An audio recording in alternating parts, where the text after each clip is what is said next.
back out here again and get started. It's a good feeling. It felt like they picked up right where we left off in San Antonio, and obviously some changes, some guys that aren't here, some new faces, but in terms of the energy and the effort and the focus, I thought it was a good start for us. Certainly will continue to get better. I'll address a couple of personnel things with you first. Devin Lucian is no longer with the football program. He's decided to go a different direction.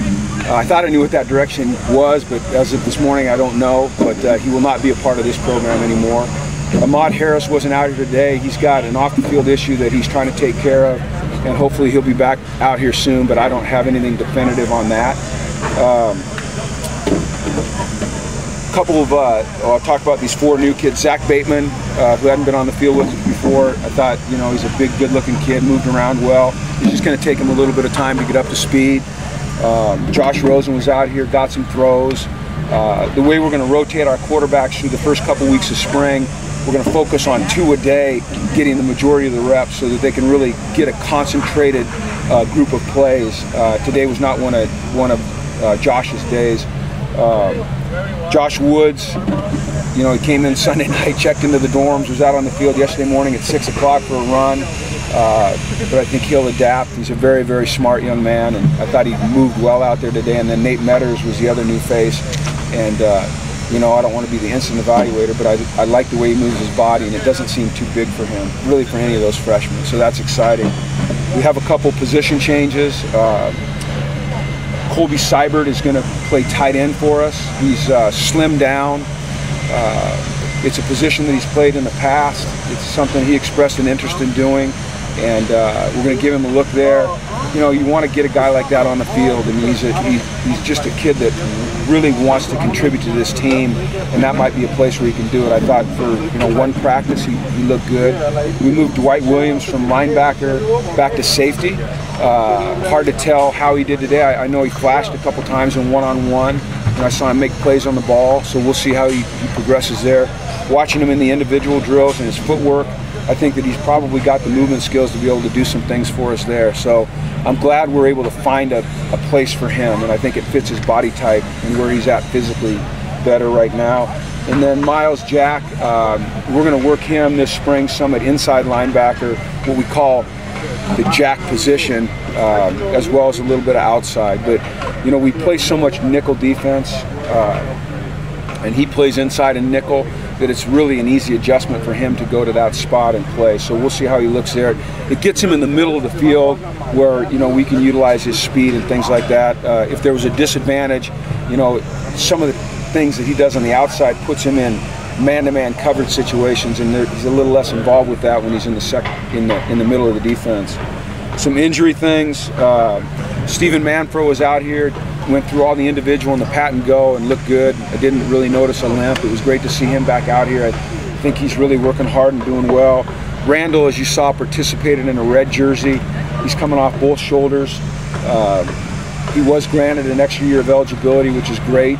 The thing with Randall is to just keep the reins on him so he doesn't go too hard. But having him in their red jersey should help, and I've just got to continually remind him to be careful and take care of business that way. It was good to see Simon back out here today. He worked at right tackle, and he just looked more like Simon. He looks like he's trimmed down. He's not gimping and limping around like he was last year. So I think he's on the right path to recovery, and it's good to see. Denzel Fisher was back out here, hadn't been out here for quite a while. Ryan Davis was back out here doing some things. It was great to see Cam Griffin out here. He probably did more than I thought he was going to be able to do, and I kept checking with our athletic trainer, Ant, and said he was good to go, and looks, once again, one practice, you can't tell the whole story, but he looks athletic and physical, so that's a good thing. I told Austin Roberts in warm-ups, I said, I've never ever seen you on this field moving, because he got hurt during the summer stuff, so I'd never seen him do anything on this field, and he went through the individual, he went through the pat and go, and he moved well. Now he's carrying that brace around, so there's a little bit of a limp, but he looked good. And then Darren Andrews was back out here. The 2 guys that did some things, but not a lot. Kenny Orgioki, he worked on the side with Coach Alosi, and then you probably saw the big green cast on Healing Anku's wrist. He asked me if I could come over here and tell you that he hurt his wrist punching a moose. So he hurt his hand punching a moose. No, he has a little a fracture in his navicular. It's been there for a while. It's real painful. Those things heal very slowly, so we're putting him in a cast. He went through all the individual stuff, but when it comes to the contact stuff, we're just going to have to be careful how we progress him. Caleb did some work. By the end of this week, going into next week, he should be full speed. So he's coming along well. So those are the injury updates. And then you probably saw Robert Thomas was out here. Robert's re-enrolled at UCLA to get his degree, which I think is fantastic. He was a great player here, had a great NFL career, had expressed an interest to me in January when I went down to Oceanside to school where he was working and coming back. So he re-enrolled in UCLA. He's going to get his degree and he's going to work with us. And it's great to have a guy of his caliber out here. Labrado is out here going to work a little bit with the defensive backs. And then Ian Tobler, who medically retired and kind of stayed away from football for a while, has just expressed an interest in getting back out and getting involved. So he was back out here as well. So we're off and running. And that's about it from my end. So fire away. Is there a timeline on when Clem might be back? You know, I'm not allowed to talk about the review process. It is what it is, and until he's able to come back, you know, we're just going to, as a staff, coach those guys up and get them going. But other than that, I really can't comment on that process. You talked a little bit about. Go ahead. I'm sorry. Does Blake Henlin have duties for the spring? You know, a lot of Blake, Dave Marsh, Noel, KP. You know, it's a conglomeration of guys that are doing it either on the field or in the meeting room. Feel comfortable with whoever's doing it. I mean, it's a good staff, and we'll have it covered. Coach Mora, you talked a little bit about the quarterbacks in the 2 days. What do you want to accomplish? What's your goal in seeing these quarterbacks in spring? Just want to see progress. You know, I don't believe, as we stand here day one, that we'll come out of spring with a clear feeling of who is going to be the guy or what the pecking order is. I just like to see them all improve and compete on a daily basis and gain confidence in themselves and watch their teammates and coaches gain confidence in them. You know, obviously Jerry has the edge right now. He's the guy that's played. You know, when you go into a game like he did at Texas and help your team win, not only does that build internal confidence, but your teammates have confidence in you. But I think, you know, just seeing them make progress and set themselves up to go into camp at San Bernardino and really establish who the guy is what we're looking for. What was your first impression of just seeing Josh Rosen the first time on this field? You know, it was hard for me just to focus in on him. I watched kind of the one-on-one, and he didn't seem overwhelmed, which is a good thing. I think part of that is the fact that he's been here since, you know, winter quarter, so he's been with these guys, he's been in the weight room, he's been on the field throwing with them, so he's got some familiarity. But, you know, the last time I saw him play was that Corona Centennial game, so he looks kind of the same. You know, the ball comes out of his hand nicely, and like I said, it doesn't seem too big for him, so I think that's a good sign on his first day. What do you say Josh's biggest challenge is through the spring, especially? You know, it might just be managing expectations, whether it's his expectations or a staff's expectations or our fans' expectations. You know, realizing that he's really right now supposed to be in high school still. He's out here competing with, you know, some really good players against some really good players. So I think that'll be a challenge. I think he's the type of young man though that can handle it. You know, he's pretty well equipped. He's very centered, very grounded, very realistic, and you know, that's one of the things we loved about him when we recruited him. What about physically? How much Bigger? Yeah. Fit. You know, I think he's about 6'4" and probably between 206 and 210 pounds. You know, he's been with Coach Alosi now for the last several weeks, working in the strength and conditioning program, and so I know his strength has improved, but I don't know his exact weight. He doesn't look little. Yeah. You know, he looks like he fits right in with Jerry and with Ashante and Mike and all those guys. So, you know, I don't want to focus. I mean, I know it's interesting because Josh is the new guy out here, and he comes in, you know, highly acclaimed, but all those guys are right in it, and they're going to fight, and it's going to be great. And one of the things that's interesting is the way they compete with each other but support each other. When you have that type of healthy environment, it's good for everybody, and it's good for your team. Defensively, what is with a coordinating change? What's the goal in spring?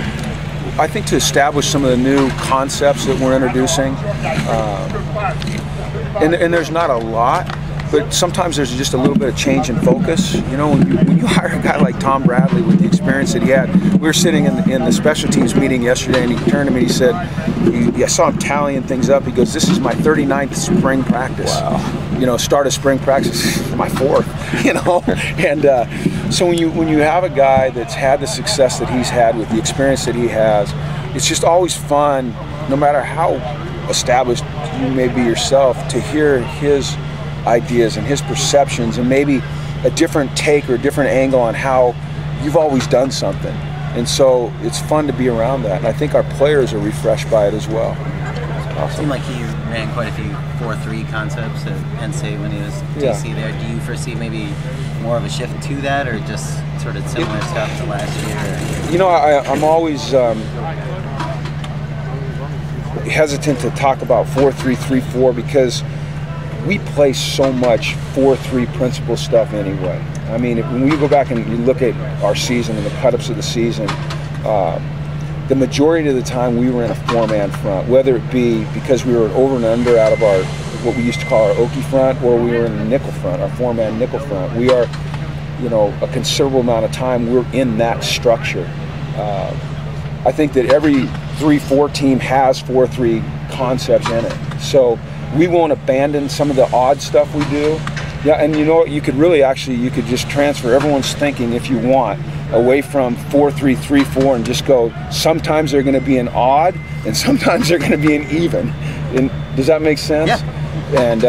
And that can be whether we're in our base defense or in our nickel defense. So it's more kind of a function of how we want to align guys rather than what our philosophy is of being 3-4 or 4-3. It's both. And quite frankly, every team I've ever coached, it's been that way. So, with Tom, With Tom being at Penn State during the Sandusky scandal, did that give you extra pause at all during the hiring process? I think our university and our athletic department in combination did a tremendous job of just making sure we went through the process in the correct way and did our research. You know, you can use the word vet. We were patient.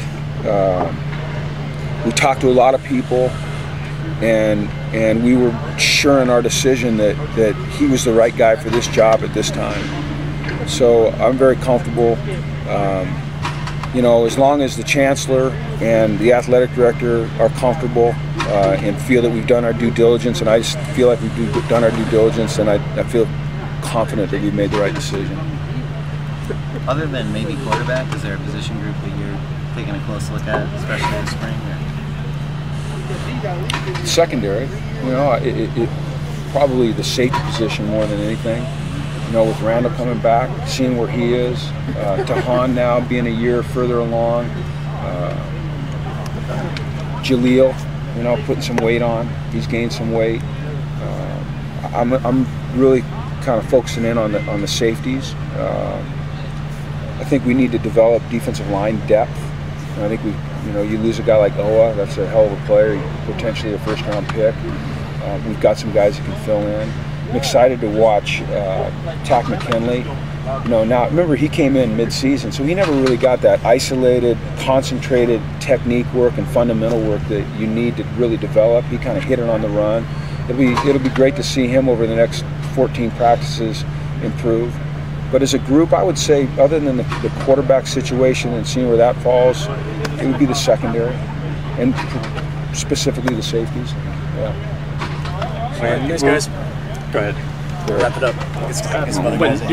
When you were in Atlanta, Mike Vick was there. When you went to Seattle, Hasselbeck was there. When's the last time you were really around a quarterback competition as wide open? Brett was waiting in the wings here. When's the last time you were around a Well, our first year here, you know, if you recall, we had Prince and Brijo and Brett, and we didn't decide on the starter until, gosh, like 15 practices into fall. So it was that first year. And now they were all really unknown to me. You know, I didn't know any of those guys. So it was 3 years ago. It was interesting today, you know, and it was probably odd for Jake. He's going to talk next to every game, every competition from that point on. Since I've been here, Brett's been the guy. but it didn't seem real awkward to me to look out and see Jerry there, or Ashante, or Mike, because I have a familiarity with them. So it'd be fun to see where it goes. All right, thanks. Appreciate it.